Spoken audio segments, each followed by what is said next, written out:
Hi, I'm E.D. Lewis, and welcome back to my channel, E.D. Lewis Reviews, and back for, as you've seen, another Valoween video. And this is the first Valoween review that I have for you, and it's a Fear Street review at that. So, this is The Dead Boyfriend by R.L. Stine. I actually have it in a bind-up with, Give Me a K-I-L-L, which I have not read yet. And I got this actually for the holiday season. It was a Yuletide gift.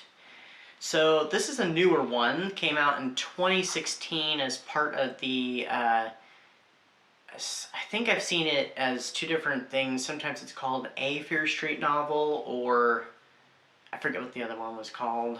But it's one of the newer ones. It's not the Return to Fear Street, though, the newest, but... or most recent, but anyway. So, alright, I'll read the little synopsis that's right here. In The Dead Boyfriend, Caitlin has never had a real relationship before. So when she sees her boyfriend Blade with another girl, she completely loses it. As she regains her senses, she realizes that Blade is dead, and she has killed him. But if Blade is dead, how is he staring at her across a crowded party? Now, I will say that synopsis is just a little misleading, at least the last line, because I don't think it was at a crowded party that she first encounters him. But yes, so Caitlin, she and her friends are out, and they're eating at this restaurant, and they end up seeing this guy staring across from her. And so she gets up, gutsy, goes over, talks to him. They kind of hit it off rather quickly, so it's a little unrealistic. And, yeah, they kind of have more of this kind of infatuation with each other, really. And so they kind of start to go steady and stuff, and things start going pretty great and stuff. There's some weird things that do happen, though, because shortly before she ended up meeting this guy, she's had at least one run-in with Dina Fear, a member of the famous Fear family of Fear Street. And she seems to start running into Dina everywhere, and at one point Dina tells her that she saw Blade first. And, you know, that's just part of the weird. There's another thing involving a bracelet of hers that's really bizarre that happens. So anyway, she ends up, she makes this date with him, with Blade, and Blade ends up canceling and stuff, and she sees him driving, and he ends up meeting up with this girl at this club, and Dina is there, and Dina says that he's betrayed them, and so then she ends up causing a scene. She then follows him home, and something happens. I mean, it is kind of already told in the synopsis what she did.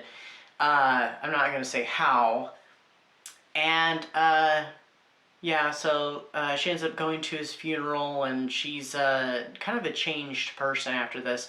But then again, you know, she ends up, there's a weird thing that happens at the funeral, and after that weird happening at the funeral, she ends up seeing him, not at a crowded party, but at a basketball game on the bleachers opposite the ones that she's seated at. And things just get creepier and creepier as it goes. I was a little disappointed in some ways. I mean, this was very much a Fear Street book. It was very over the top, melodramatic. It was a Fear Street book. It was fun, but it just didn't quite have that same feel as the older ones, and also it's a little more up-to-date with the use of cell phones and all that stuff as well. It's a little longer.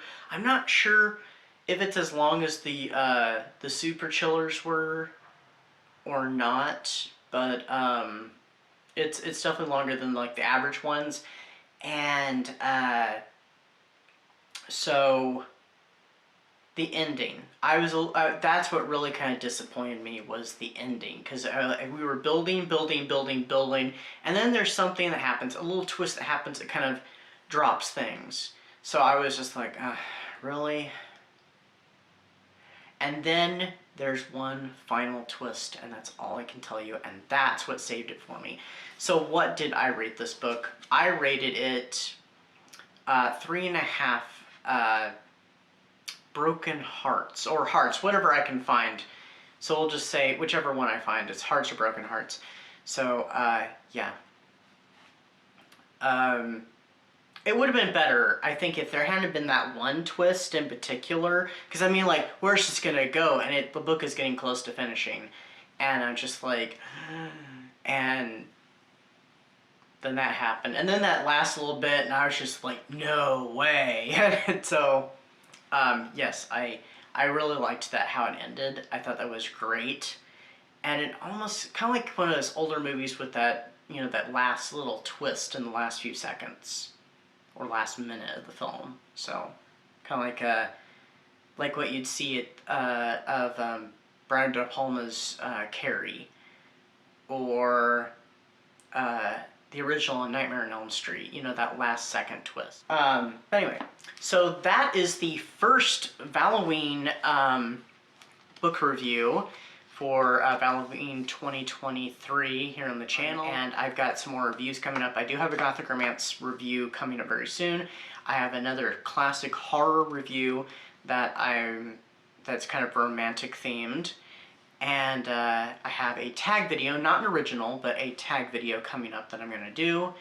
And I'm also planning a special reading for the 14th as well, for Valoween, because we're not using the other V word this year on the channel. So on the 14th I'll have a special video, so there won't be a video on that Wednesday, but it will be on Tuesday. So if everything pans out, that is. We'll see. Alright, so not crossing my fingers very well. So anyway, I hope everybody's staying safe, staying spooky, and enjoying Valoween as the month of February continues. And I'll see you all very soon right here on the channel. So stay safe, stay spooky, and happy Valoween.